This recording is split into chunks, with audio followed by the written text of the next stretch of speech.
یو سړي متیازې کولې قبلې طرف ته وایي مونږ منع که هغوی زما مخامخ خو قبله نشته نه قبله خو مخې ته ده که دا مونږ قبله ته مخ کوو نه پکار دا وه چې داسې نه کولې قبلې ته مخ کول دا دسماتې د رکوټ او د لوی وخت کې بند دی بلکې لاړم قصدن تکل قبلې طرف ته نه دی پکار سړی لاړ توکي که نه نو قصدن دی د قبلې ځکه زموږ ښکلی پیغمبر وایي د قیامت پرس چې دی د قبر نه پاسي دا ټول خراش کی بیا چې چا قبلې طرف ته توکلي دا به یې په تندي پرتي نو څنګه قبیح شکل وایي د سړي چې په ګیره نسوار رابېږي نو څومره بدې ښکاري نو چې دا خراش کی بلغمونه یې ټول په مخ پراته دا خو به د جهان ګنده لکه د پشکان سوټه چې باران پې شوي طرف تخطی قزون اسی دا عدم نقلات تیسا حکم نشتا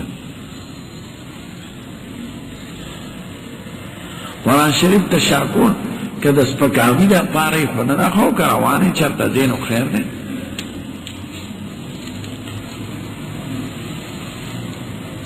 زکاة که دا فصل ندیوزی که آغا وقت که ورکے که فقیران لکور که کی دی مناسب چه سوک رازی ورکے ٹکتا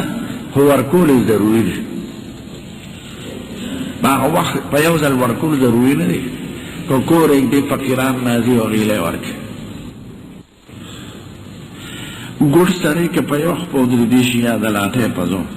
نو درېدی به شي که نه نه چې تکلیف ورته خیر دی په ناسته دی کوي خدای بدله د ولاړې ثواب ورکوي معذور سړی چې په ناسته لمونځ کوي که نه نو خدای وله د پوره لمونځ ثواب ورکوي د چا په عزت کې که سړي ودرېږي دا روا ده خو هغه ولاړه ناروا ده چې هغه ناست دی او ته ورته ولاړه او که راشي سړي ودرېږي نو روا ده خو دې دې دا خواهش د چا نه نه کوي که د ده په زړه کې دا خواهش وي چې ما ته خلک د کیني وپاسي نو دې ته تکبر وایي او د خدای متکبر سړی ډېر زیات بدي شي یو خو به ستا د طرفه ته به عزت کوې د مشر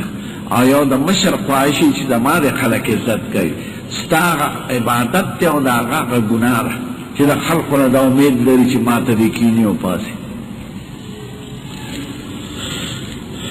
د اوبو مرګ شهادت دی نو ډمان مړه شوي په اوبو کښې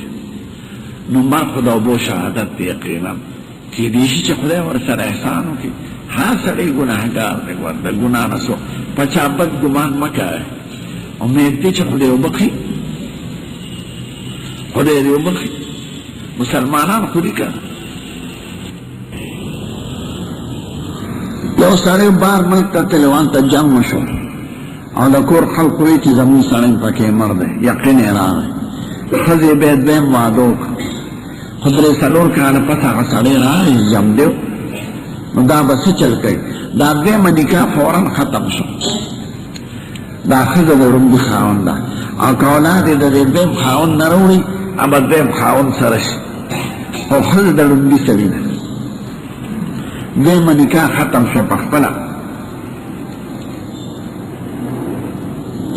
چا دوه رکعاتو نیت تړلی بیا مات کړه نو چې نفل څوک مات کړي قصدن زموږ مذهب دا دی چې قضا به یې راوړي که چا نفلي روژه ماته کړم بیا قضا راوړي بغیر عذره ولې ماتې ته ټوکې کې دین ګورې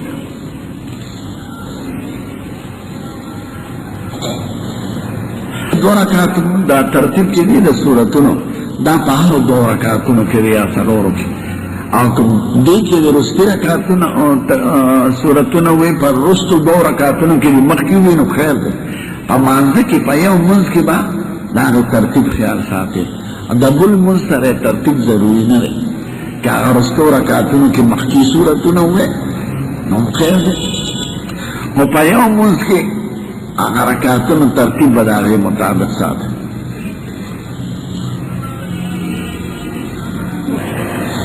چاوی د چمکني علاقو خلقو دا خیال دی چې مونږ په دې خپله ځمکه کې پیاز او ګني وکړو نو مونږ ته نقصان میلاډېږي ځکه چمکني صاحب یې دا مه کوئ دا د ځان نه خبرې وي نه د چمکني صاحب اختیار دی پکې او نه د چا په وینا دا کېږي ښه ګني کاروئ ښه پیاز کاروئ ټوله ترکاري ده د قبرونو نه مه یارېږئ دا زاړه بوډاګان وایي د شپې به راباندې کټ واله او دا بوز لکه زناو هغه ځان له خپله بوز نشي خو ټول اختیار ټول د خدای دی د خیر و شر مالک خدای دی مونږ په ایمان کې وایو که نو والقدر خیره و شره من الله تعالی فیصلې د خیر او شر د ټول د خدای د طرفه دی مړي دا کار نشي کولی ټیک ته هغوی له به خدای لوی درجې ورکړي لوی عزتونه به ورکوي د هغوی د دنیا خبرو سره تعلق نشته پیاز هم کوي خو زکات پکې ورکوي ګنیم کوي خو زکات هم ورکوي خدای فصلونو کې چې شریعت پابندي نه ده راوسته نو شمکني بابا به سره راوستي خپل کار به کوي جشن مناول دا عین عبادت دی نه جشن عبادت نه دی د حضور سیرت ښکلی بیان کې جشن څه ته وایي که دی قوالو ته وایي جلوس ته وایي چراغان ته وایي نو شریعت کې دا نشته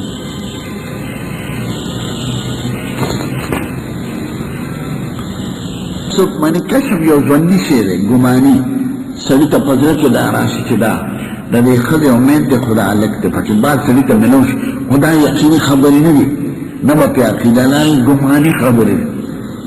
نو دوی ته کشف وایي چې د دې ښځې خېټه کې زوی دی یا لور خو دا یقیني خبرې نه دي که دا ګماني نه به پرې یقین لري دوه ښځې وې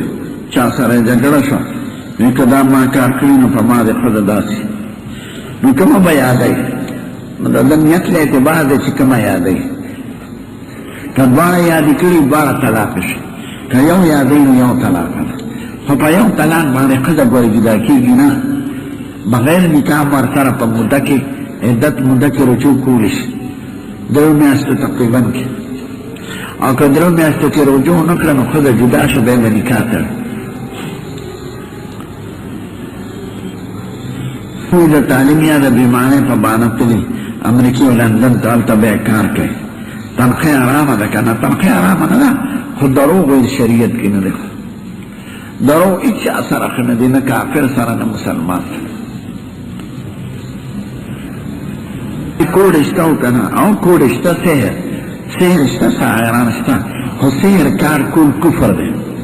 کم ساحر چې هغه سپیري د دنیا او د آخرت په لعنت مبتلا نو سحر شته زموږ په ښکلي پیغمبر یو یهودي منافق سحر کړو او داسې سحر و چې بیبي ته نشو نږدې کېدی بدن یې یخ و نور په تعلیم په مونځ په جهاد په دې اثر نو شپږو میاشتو پورې پې تکلیف دی ورته خدای ملایکې راولېږل او ورته دا ملایکو په ذریعه معلوماتو شو ځکه د دې په علم صرف خدای پاک سره دی نو حضور پاک به پریشان و چې خدای دا په ما څه چل شوی نو ملاستو یو ځل دوه ملایکې راغلې یو یې خپو ته ودرېده او یو یې سر ته نو د خپو واله د سر واله ته وایي ما وجل رجل په ده څه تکلیف دی نو دا د سر واله ورته وایي مدوبه په ده سحر شوی دی من تبال چا پې کړی وی لبید ابن عاصم پې کړی دی او د هغه لویانو وی کوم ځای یې کړی دی وی غوټه یې جوړه کړې ده او هغې کې یې ویښته توکلي دي او زیاروان باغ کې په یو شار خوی کې د ګټې د لاندې یې کړی حضور پاک سترګې را بیداره شي او بیبي ته وایي زه خدای راته هر څه وښودل بیا سهار لاړ هغه باغ مو او صحابي ورکوس کړ یو ګټه وه شاوخوا ګټې د لاندې غوټه پرته وه چې روې سپړدله کولاوې کړه بدل ته یې بدن کولاو شو هغه ځای کې اوس بیا هغه جوړه د مدینې منورې او یو جومات دی مسجد السبق هغې ته وایي دا چې کوم ځای اوس هغه ده دغه ځای کې هغه باغ و زیاروان او دغه کې هغه سحر نو سحر شته اوس هم شته په افریقا کې دی په بنګال کې دی دلته بعضې ساحران دی د ساحر سزا قتل دی چې د اسلام حکومت یې که نه او ساحر ونیسي چې دا جادوګان کوي په خلقو نو د هغه نه به سر پرې کوي چې معاشرت یې پاکه شي